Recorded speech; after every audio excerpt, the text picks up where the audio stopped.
Two men journey to the bars and restaurants of Scandinavia to find amazing beers, always with the same question. Hey, what's on tap? It's time to find out.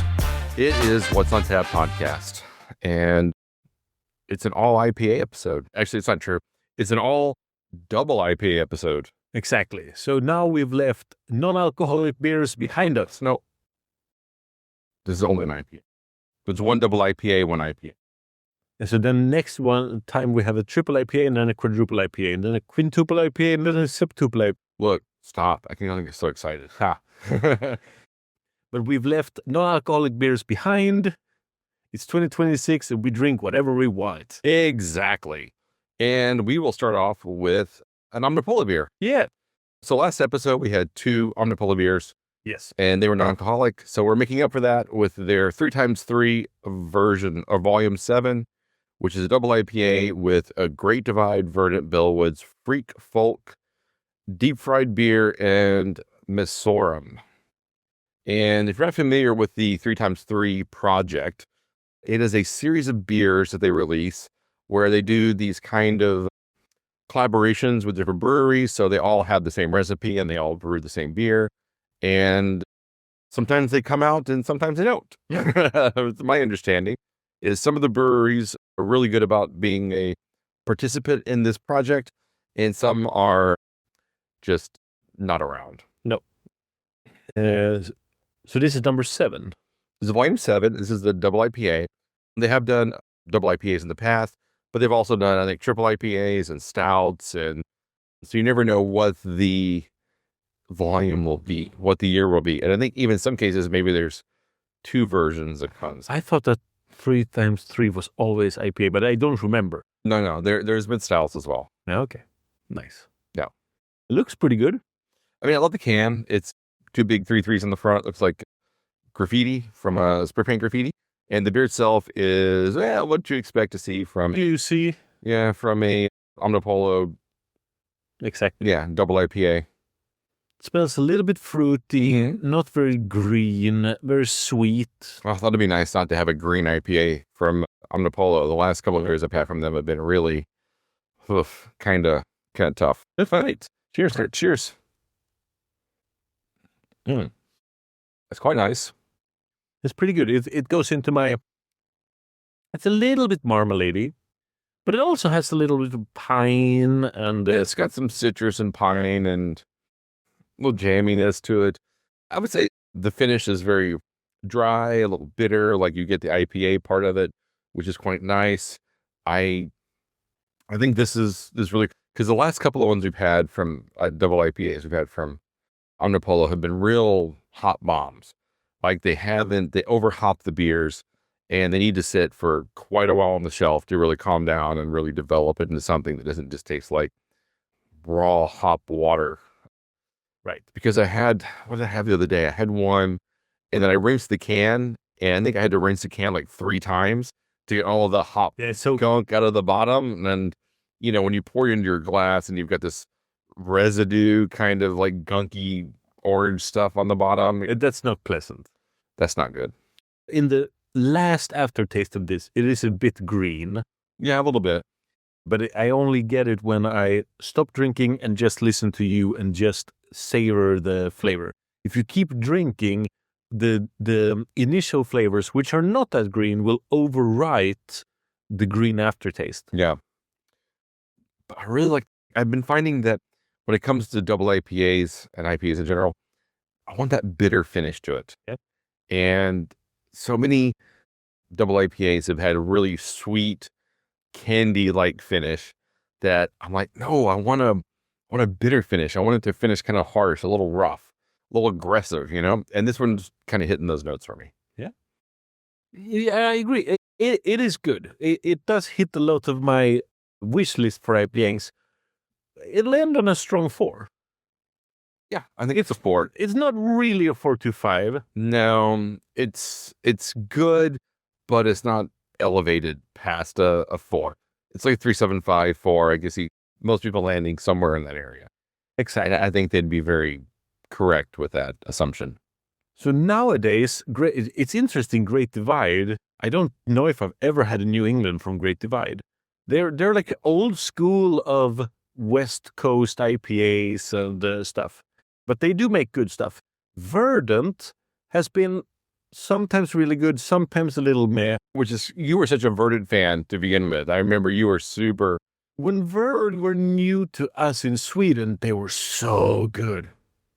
Then they hit the rough patch, and then now they're on an upward trajectory. Bellwoods does a lot of good stuff, but not really their IPAs. No, we mostly get their sours over here and a few of their stouts. Yeah, and the IPAs we've had are like acceptable, but their stouts and sours are really good. Freak Folk, I don't know by heart. Can't say I've ever tried them.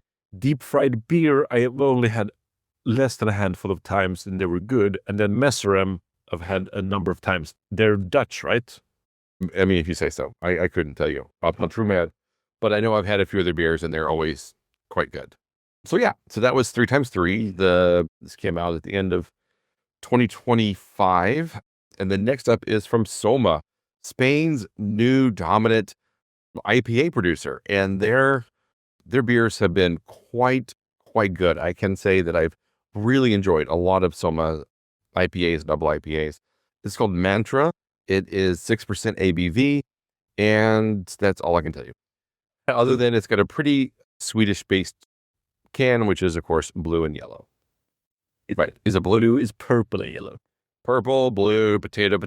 But yeah, we say they're dominant because we've gotten a lot of Soma beers here in southern Sweden. I don't know if they're that big in rest of Europe. How could we know? Well, I remember trying them a couple of years ago. I was in Spain, and I got to try them, and I was like, wow, that is like, they're really killing it. And then they've just been, like in the past 2-3 years, they've really been exporting through the rest of Europe. There are a lot of bottle shops. You can find them in Copenhagen quite easily.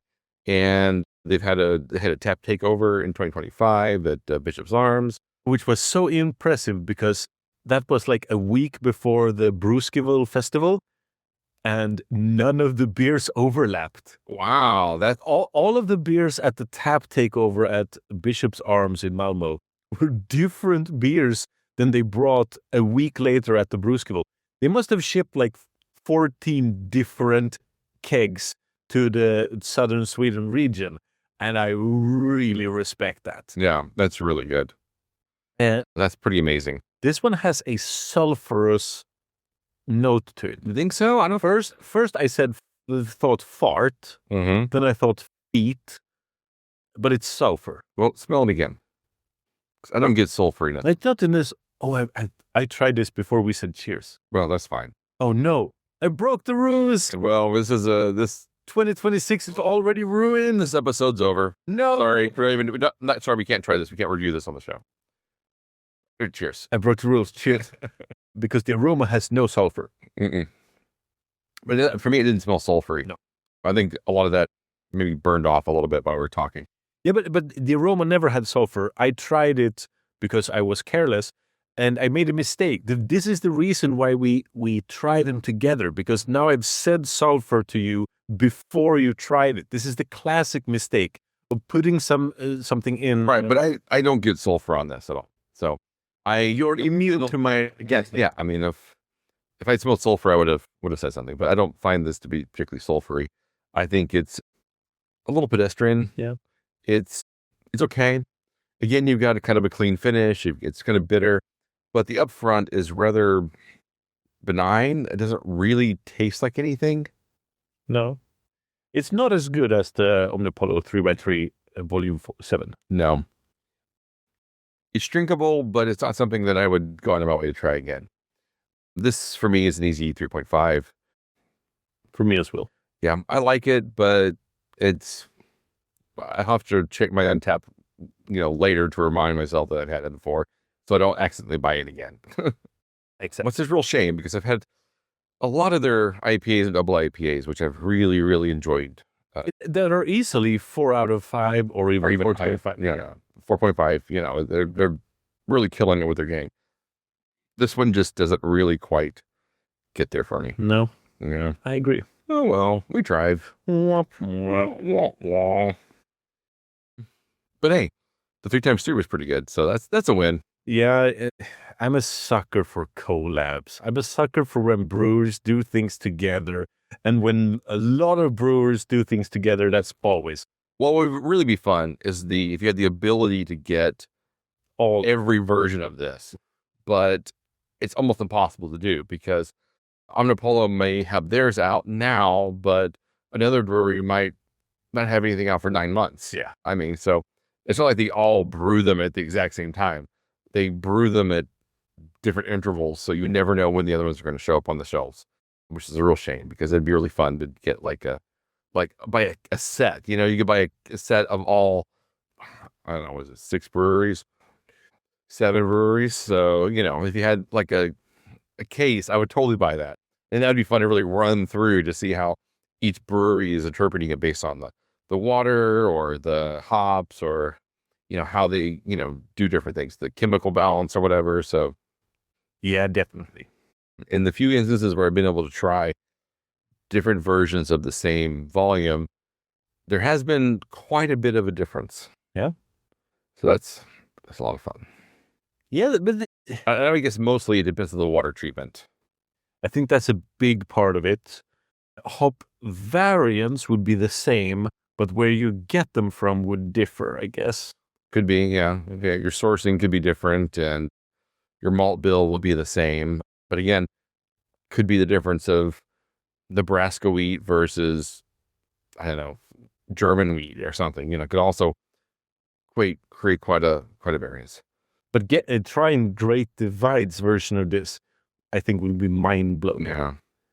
I don't remember trying anything like this. One of my favorite things that Mikkeller's ever done is their water series. Yeah, that was interesting. That was a lot of fun. Where there's here we've tried different water profiles to see how water affects it, and then they used to put out single hop variants. Yeah, so you try the different hops, and they used to do so much more fun stuff.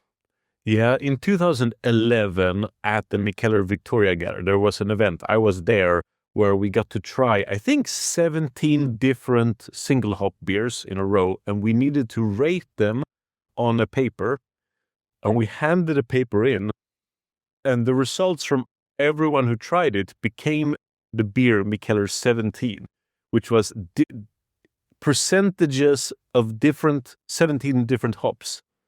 So, yeah. So what we liked, none of the people I was there with liked single hop warrior hop, because warrior is a boring hop. You're not supposed to have it single hop. Yeah. So that was very low in percentage in the resulting beer. But like Chinook and Citra, like, ooh, Cascade, Centennial, all of the sea hop. Yeah. Those were good ones. Bravo, I remember as, what is this? And then you're like, Idaho 7, hells yeah. No. Hood hops. Okay, I don't know that one. Exactly. Well, it's not supposed to be single hopped. Like, it's just a booster hop. Well, I mean, this is fun. Yeah. IPAs are good. I like IPAs. I do love some IPAs. They're always my go-to, I think. I have a colleague who calls all IPAs sour. Is there something wrong with them? He drinks lagers. I mean, I love a lager too, but they're not. IPAs aren't sour. These aren't sour. No, they're not. Well, okay, we will wrap it up here then. You can find us online at what'sontappodcast.com, Instagram, Spotify, YouTube, Facebook, until you find another place to find podcasts. You will never find another other place? Another place we'll probably be there too. Yeah. I thought you were telling the listeners to find another podcast to start listening to. Well, not about beer. I mean, why would you do that? That'd be crazy talk. Absolute poppycock. Right. Yeah. Poppycock. Yeah. Right. It's a good word. It is. It's a great word. It's just not a word I've heard in a long time. Since the 50s. Exactly. Yeah. So until next time. Well, I was about to go on another diatribe there about we're about to expand the episode another 10 minutes. But we won't do that. We'll cut it off here. So until next time. Keep drinking, you dum-dum.